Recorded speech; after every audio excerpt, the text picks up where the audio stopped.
And welcome back to the Hot Lap. We are talking major new rule change. Also, right before the Chinese Grand Prix, so essentially on Monday, they're saying rule change, cars out for practice on a sprint weekend on Friday. So less than a week. We are talking days for this major rule change. What does it mean?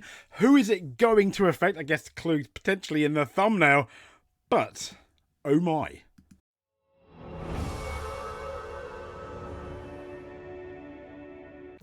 And here's the information about the rule change breaking this stricter rear wing deflection test introduced for the Chinese Grand Prix.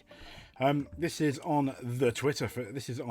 Now, if we have a look at it, it says stricter rear wing tests introduced for that Chinese Grand Prix. Following analysis from the Australian Grand Prix, the FIA has decided to toughen rear wing flexibility tests starting in China.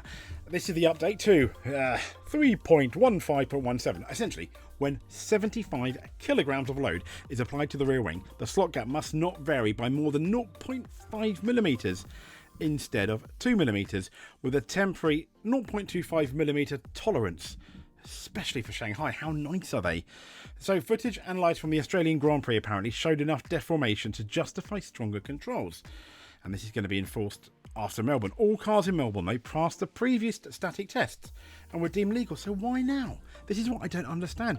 And this is the problem that I have with the FIA. Why now? Why not do it before? Why not do it at the start? Why only give them 4 or 5 days when everyone passed the static test? Why? Everyone passed the test. Red Bull were doing this back in the 2010s. They passed the static test. People complained they couldn't do much about it because they passed the static test. And now it seems to be like, it's the Christian Horner crying about it, potentially, going, oh, there's something funny about the McLaren. This time it was how they heated their tyres up, so it wasn't in relation to this, but there we go. Not a day goes by when Christian Horner's not whining about something unless he's winning. But that's his right, I guess. He's a team boss. He's kind of paid to do that. This is more, obviously. The FIA will introduce tougher, look at muscles, tougher rear wing flexibility tests ahead of the Chinese Grand Prix weekend. I completely understand it. On the other side, if they really think people are cheating, fair enough. Okay. But then, why wasn't this adjusted in the tests? Why wasn't this looked at the test? Why now I'm putting all that pressure on? And the reason why I say that, I'm making a few jokes, is because you're going to have people go, oh no, just like I did then, in jest obviously, oh no, Red Bull, or, the FIA are behind Red Bull, or now that shows that McLaren are cheating and stuff, and it just leads to that division, which we really don't want, and that mass negativity. Some teams are still using it. The FIA is furious, according to Beta Sports F1. At the Chinese Grand Prix, a new TD is going to be implemented, and the gap between the main plane here, which you can see, and the wings will be no more than 0.5 millimeters compared to the 2 millimeter that's currently allowed. There's an article on the race. F1 to introduce this tighter ring test after Australia flexing evidence in spite of the teams passing that static test. So they are going to face more stringent and extra high definition cameras were fitted to some cars to help capture this footage of the rear Jonathan Wass of the rear wings in action out on track during practice, with reference to dot stickers attached to the cars to help obviously the FIA's monitoring. Now this is based, as it says here, on the analysis of footage that captured alongside the static deformations measured inside the FIA garage in Melbourne. And the FIA concluded it needed tougher tests on the upper rear wing immediately. So Arnold Schwarzenegger, immediately.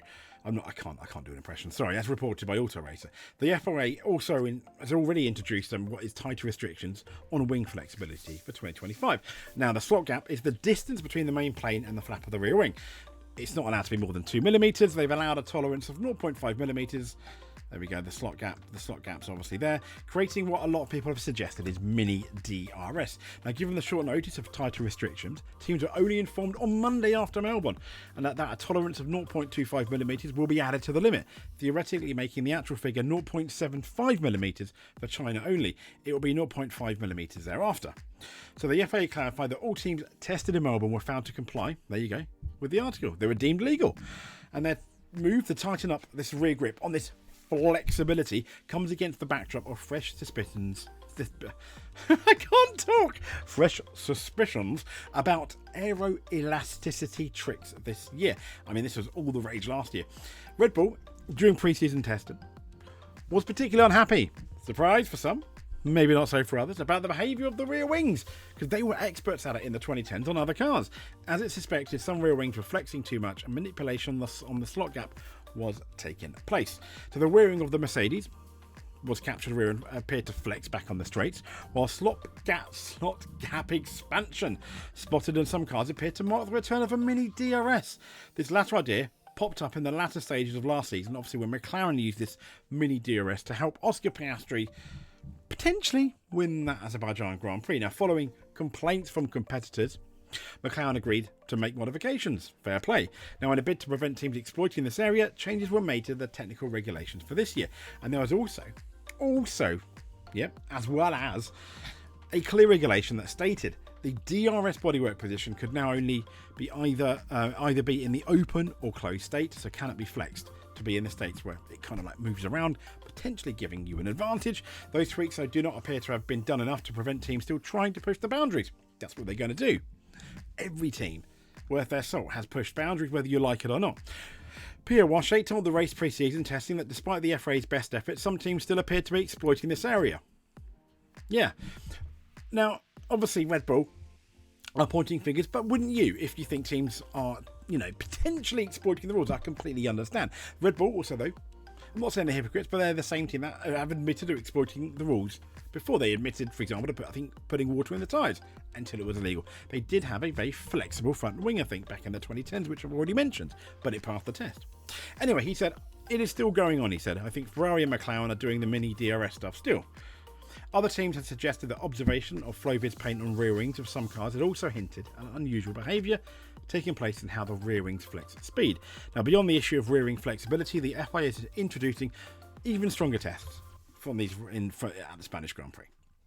So, I mean, Red Bull, whether you like them or not, that is their job. There's not a day that ends in Y when Red Bull aren't happy about something unless they're winning. But you can say the same about Mercedes. You could say the same about McLaren and Ferrari at times as well. That's what they do. It just so happens that unless you're a supporter of Red Bull, the villain at the moment is Red Bull, or the hero is Red Bull, pointing to these cheaters maybe. I guess we're going to have to see in China, in practice, and particularly qualifying, what kind of effect it's going to have. I mean, the one advantage that McLaren does appear to have at the moment is it's looking after its tyres. That was seen in the race run at Bahrain, and also when, for example, Piastri ended up getting past Verstappen. Verstappen's tyres were just gone. I don't think that's down to the mini DRS, though. But it does allow them, if it does give them a straight line of speed, it does allow them to put a bit more downforce on, potentially to help. And I guess it's good that it does happen in China, because you've got one of the longest straights of the year. With, kind of like Azerbaijan, which would, no doubt, if that's the case, potentially have an advantage. Anyway, that's it. I digress. If you made it to the end, please give us a subscribe. But you watching this is more than enough for us. But until then, speak to you soon. Thank you very much for watching. But above all else, stay safe.